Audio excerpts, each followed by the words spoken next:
In 1330 BCE, Egypt's new king received his crowns. Horemheb, once a high-ranking administrator and general, now ruled the two lands. But Horemheb came to power in unusual circumstances. And to justify his rule, the new pharaoh set about retelling his origins. In a lengthy story, Horemheb cast himself as one chosen by the gods and destined to rule.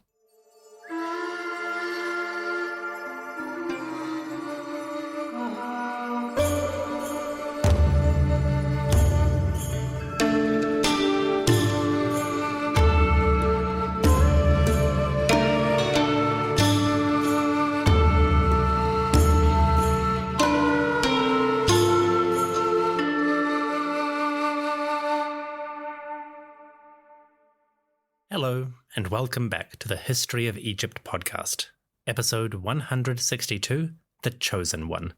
Today, we refer to the prophecy of the one who will bring balance to the force. We believe it is this... wrong history. Today, we refer to the prophecy of the one who will bring balance to Ma'at, who will destroy falsehood, not join them. A man perpetually in charge of the high ground. The supreme general, governor, and now pharaoh. This is the prophecy of Horemheb, a man who presented himself as the chosen one for a new generation. This episode comes to you on behalf of Will from Ogden's Diner in Madison, Wisconsin. Will was a guest on the tour to Egypt in March 2022, and on returning to the USA, he kindly dispatched a food parcel full of delicious treats. Will, thank you kindly for your offerings. My family and the great gods have bellies full of salted caramel chocolate, sweet and chili salted nuts, and the most intensely flavored lemon lime chili tortilla chips I've ever encountered. To everyone listening, thank you for joining me. And if you're ever in the region of Madison, drop by Ogden's Diner, a veritable temple to the culinary gods. And if you are there, say hi to the chef, Will. Tell him Egypt sent you.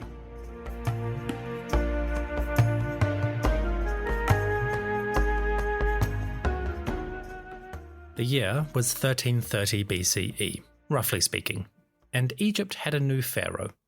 Horemheb, Horus in celebration, had claimed power. His rise may have been unorthodox, perhaps even violent, but after receiving the crowns and the praise of people and gods, Horemheb was mostly secure. But Horemheb's origins do seem to have been a cause for concern. In his proclamations, the new king spent a lot of time and effort describing his background. And in the process, Horemheb cast himself as the god's chosen king. Last time, we covered Horemheb's coronation inscription, or at least we covered half of it. The second half of that text was concerned with the celebrations and honouring of the new pharaoh. But, along with his tale of ceremonies, gods, and crowns, Horemheb also spent time explaining why he was king. And as we will see, his version of events is detailed, elaborate, and more than a little imaginative. The coronation inscription opens with King Horemheb's titles. We covered those last episode, but one title is particularly important. As pharaoh, Horemheb called himself Djoser Keperu Ra Setep En Ra. Today, we are interested in that Setep En Ra section. Roughly translated, Setep En Ra means one chosen by Ra. The idea is simple enough. It presents the pharaoh as God's chosen representative. In this case, the representative of Ra, the supreme creator, the father of all. Horemheb is not the first king to use Setep En Ra as part of his identity. At least 4 other rulers used it before him. For those interested, the phrase chosen by Ra appears on monuments for Amunhotep III, Thutmose IV, Thutmose III, and Thutmose I. So the name has pedigree, and after Horemheb, many other kings would use Setep En Ra as part of their identity. You're going to hear this phrase a lot in future episodes.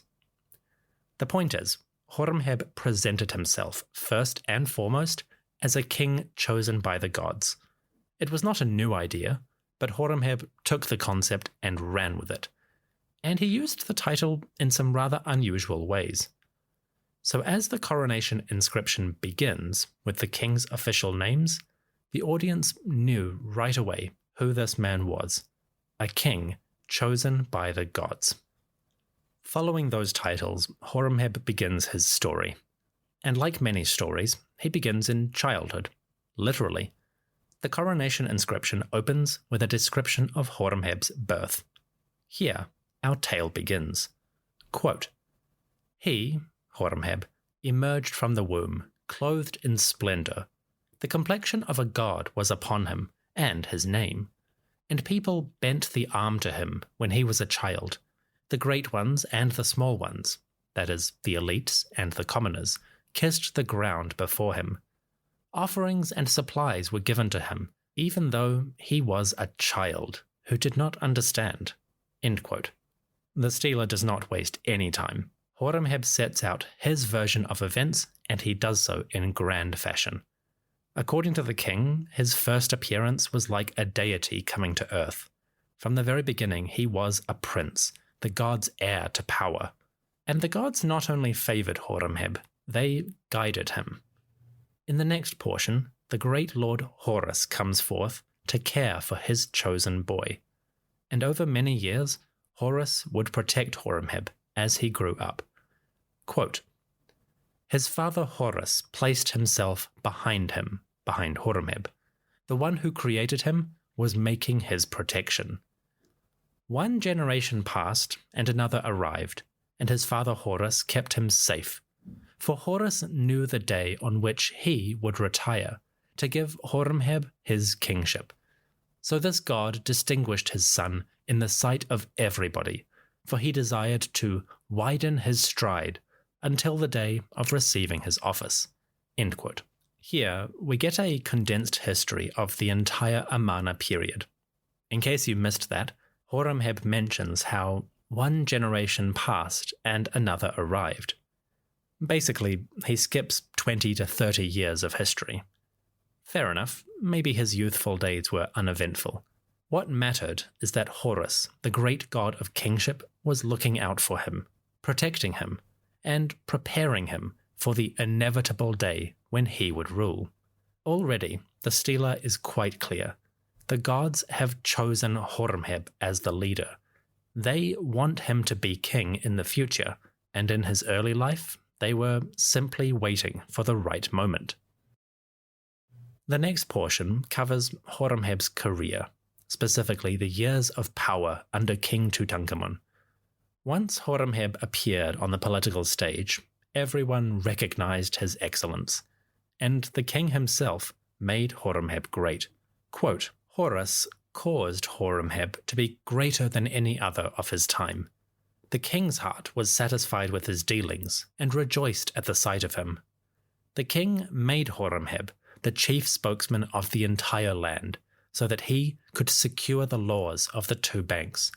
Horemheb was the hereditary prince of this land in its entirety. He was unique, one without equal. The plans of the two lands were under his control, and everyone rejoiced at the speech that came from his mouth." End quote. So Horemheb was the best of the best, top gun of Egypt's political hierarchy. He secured the laws, and he was excellent of plans. Everybody recognized his greatness, and the king himself, the pharaoh, gave Horemheb supreme executive power. Between the lines, we get a couple tidbits of information. Firstly, Horemheb really emphasized his skill as a governor, an administrator, and leader.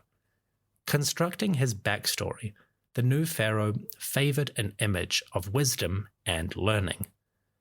That might sound strange. We tend to imagine Horemheb as a general, a military man first and foremost.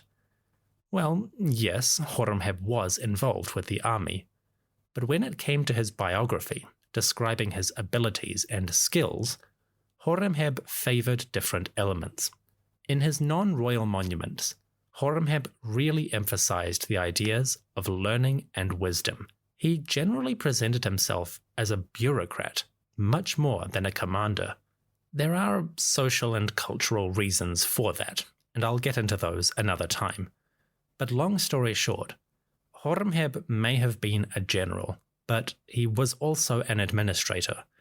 And when it came to self-representation, the new king favored that aspect of his backstory. According to Horemheb, he was not a man riding into battle at the head of his troops. Instead, he was more of a nerd.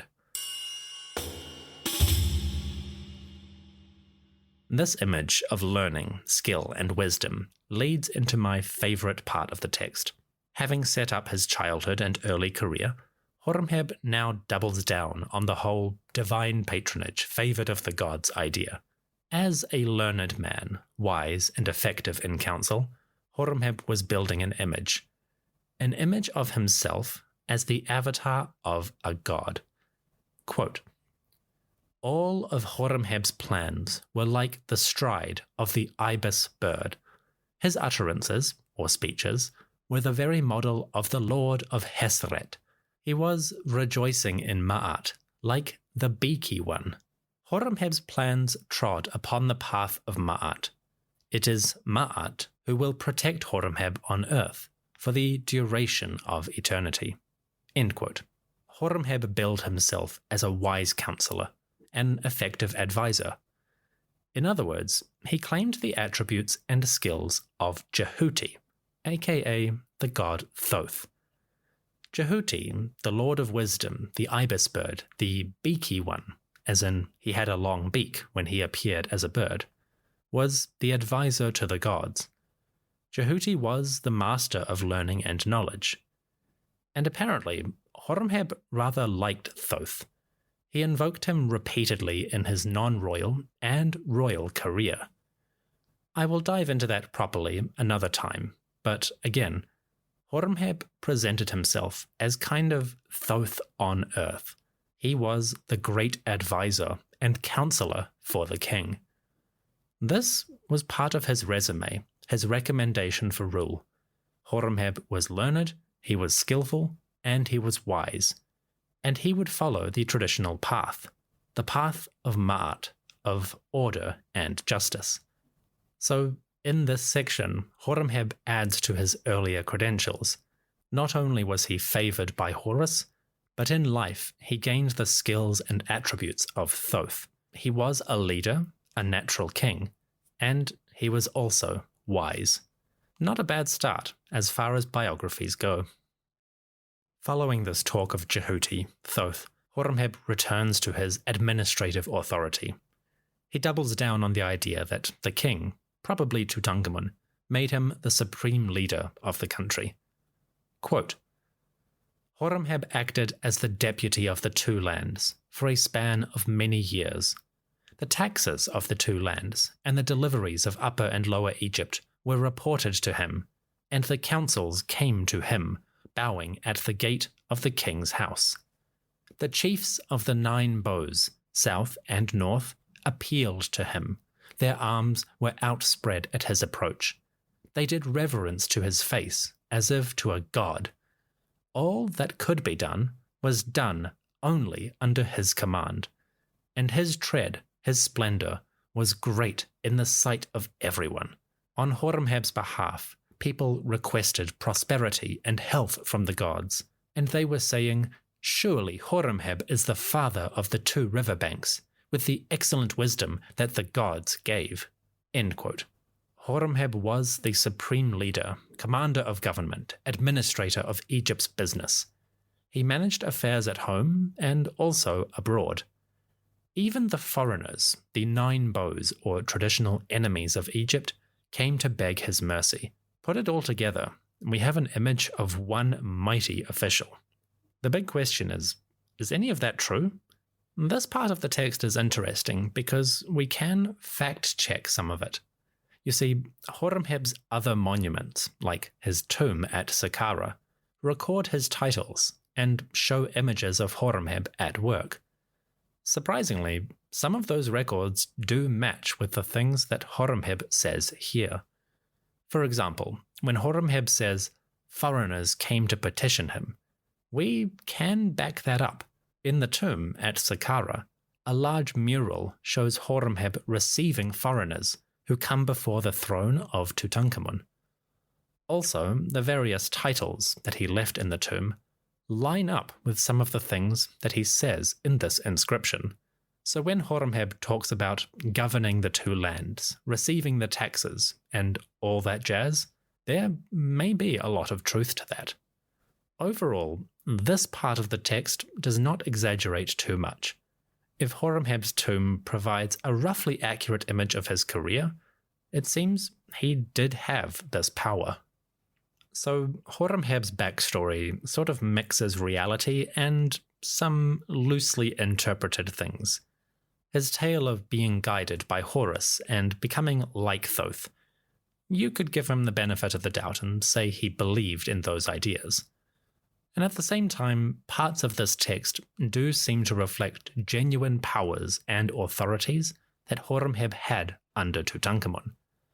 So, the story of Horemheb and his early rise to power is definitely serving a purpose. It's trying to convince the audience that Horemheb deserves to become the pharaoh. But at the same time, there are many aspects that have some truth to them, at least as far as the evidence suggests. Finally, after many years, the moment arrived. Horus was ready to give his favoured son the power for which he was always destined. Quote, "Now, when many days had passed, and the eldest son of Horus was deputy of the king and hereditary prince in this entire land, then did this noble god, Horus, the lord of Hutnesu, desire to place his son upon the throne. Horus commanded Horemheb to go to the monument of Amun, and Horus proceeded, rejoicing, to Waset, or Thebes. He went with his son in his embrace to lead Horemheb into the presence of Amun, and to give Horemheb his office of kingship and make his term of rule." End quote. After many years, rising to power and enjoying the patronage of the gods, Horemheb achieved his great moment, and he travelled south to celebrate his coronation. At this point, we transition from the pre-royal to the royal, and the coronation inscription moves from the backstory to the ceremonies and celebrations. We covered those events and that story last episode. So this brings us to the end of the coronation inscription as a text. To round out this chapter, I'd like to take a quick look at what Horemheb is doing. After the break, we dive deeper into this text and see what Horemheb, the new pharaoh of Egypt, hoped to achieve.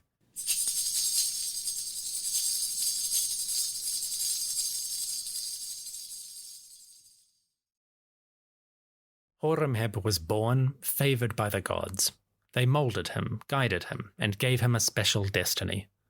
Throughout his career, Horemheb would be the example of skill, good governance, and wisdom.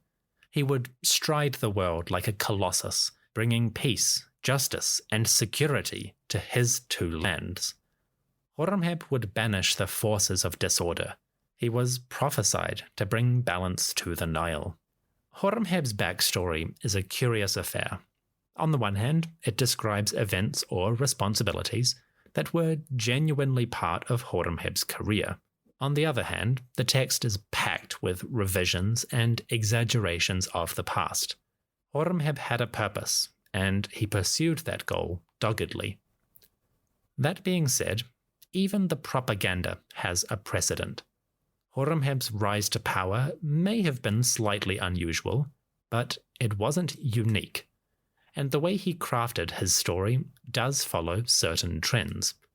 So, as we round out this episode, let's take a quick look at the text overall. What exactly was Horemheb doing? First and foremost, let's get the obvious out of the way. This text is propaganda. I use that term in the classic sense.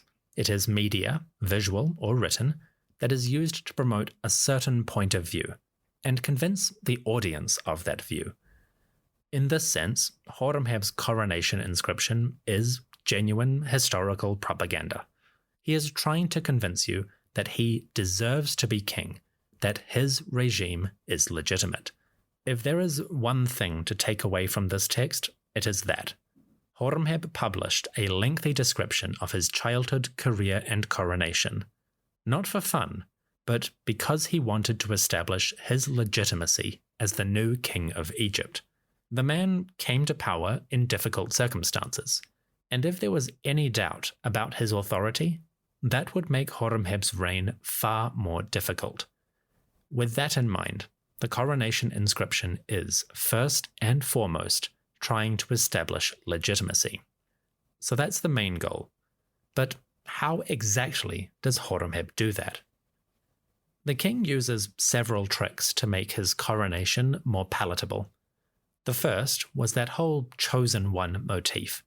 Throughout the text, Horemheb repeatedly mentions the idea of various gods guiding and shepherding his rise. Horus, the god of kingship, is the star of this motif. From the moment of his birth, Horemheb claimed Horus's patronage and favor. Again, this is not a new idea. Different kings before Horemheb had used the god's favored child in their monuments. The most famous examples are King Hatshepsut, Thutmose III, and Amun-hotep III. All three of those rulers claimed some version of "the gods made me and established me on the throne." So Horemheb was not making this up. He borrowed the idea from other rulers to justify his power. Another motif that Horemheb used to strengthen his claim was the motif of praise, more specifically acclamation. Throughout his text, Horemheb repeatedly mentions how everyone, human and god, recognized his splendor and praised his excellence. Again, the goal here is legitimacy. If everyone recognizes and acknowledges Horemheb's supremacy, then he becomes the best candidate for rule.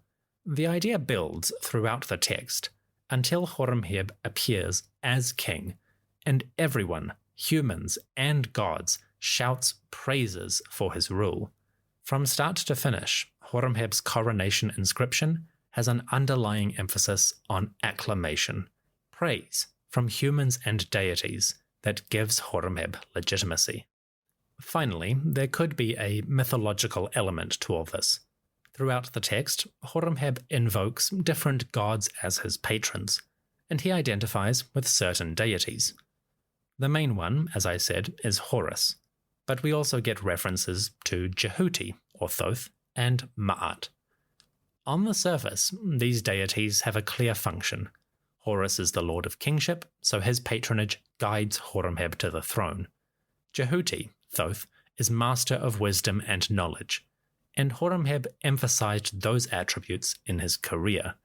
Last, but definitely not least, Ma'at is both the goddess and the underlying concept of order, the fundamental basis of reality. By invoking Ma'at, Horemheb presented himself as one who would follow and maintain the cosmic balance. These references are simple but effective.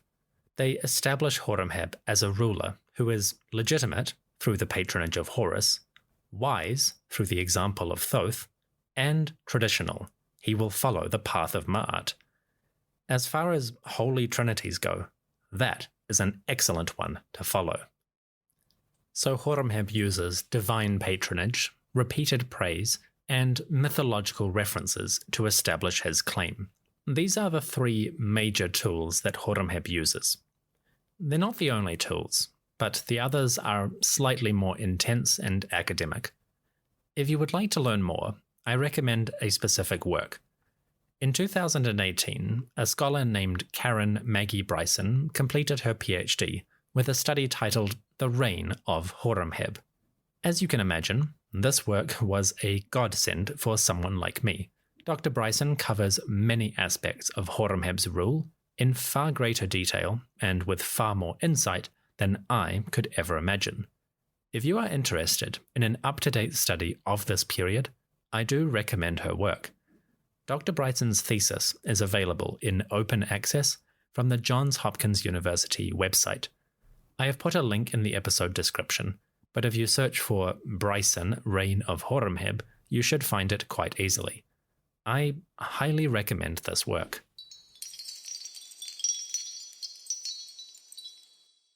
Horemheb's coronation inscription is overwhelmingly concerned with legitimacy. The new king used a variety of tools to make his ascent seem like a natural, orderly transition of power. The primary theme was divine favor. The gods honored Horemheb, guided him through life, and chose him to be the next king. There was also an element of acclamation. People and deities recognized Horemheb as the true legitimate pharaoh. Finally, Horemheb referenced other gods and aspects of their mythology to build out his claim. Together, these references and motifs paint a picture of Horemheb as the divinely favored, universally praised, and truly legitimate king of Egypt. It is a powerful theme, and it makes the coronation inscription a rather unusual text. On the one hand, we get an insight to his attitudes and the things that he considered important in his life and career. Of course, we also get an idea of what was important for the new pharaoh. He wanted to appear as favored by the gods, chosen by the gods, and a man whose authority and power was unlike any other. At the same time, we do get an insight into Horemheb's actual career and what he considered important in those duties. In that sense, the coronation inscription is basically unique as far as pharaonic texts go. It is extremely rare to get a genuine sense of a ruler's personality. Usually it's 99% propaganda and formulaic pageantry. But here, we do get some sense of the man, and that is a rare glimpse behind the curtains of power. I appreciate it. It makes Horemheb a lot more personable than many other rulers. Whether we like him or not is beside the point. What matters is that we do have a sense of who this person was. So yeah, the coronation inscription is a work of propaganda. But it is an extremely valuable tool, and it offers us great insight into the world of this man. As Horemheb began his reign, he was determined to convince his audience that he deserved his power. The way he did that is really quite fascinating. This brings us to the end of Horemheb's rise to power. Over the past 3 episodes, we have seen how the new king took control and those who may have opposed him, how he celebrated his rule in coronation, and how he justified it with his elaborate backstory. Now, we can embark on Horemheb's reign, his tenure as king, and what it means for Egyptian history. First up, it's time to meet the queen. Just before he took power, Horemheb married a woman named Mut-Nojmet, and this lady might have an interesting background. Depending which scholar you read, Horemheb's queen may be the sister of Queen Nefertiti. That is our next episode. Thank you for listening to the History of Egypt podcast. My thanks go to Deborah, Ken, and Matthew, who made donations to the podcast, for which I am most grateful. Matthew, Ken, Deborah, thank you kindly. You are too generous. May Horus, the Lord of Hutnesu, guide your path and career and take you to the very heights of splendor. Also, special thanks must go to the priests: Linda, Terry, TJ, Yola, Mycost, Andy and Chelsea, Jason, Kendra, Evan, Kyla, Nidden, Stephen, Ashley, and Mark. Folks, your generosity knows no bounds, and I am in your debt. Surely, the great Jehuti, the Lord of wisdom and learning, will fill your mind with knowledge, make your plans excellent, and guide you on the path of Ma'at. Thank you once again from the bottom of my heart. Last, but definitely not least, thank you all for listening. I hope you have enjoyed the show, and I will see you soon. Onwards to the next chapter, in which we meet the new Queen of Egypt.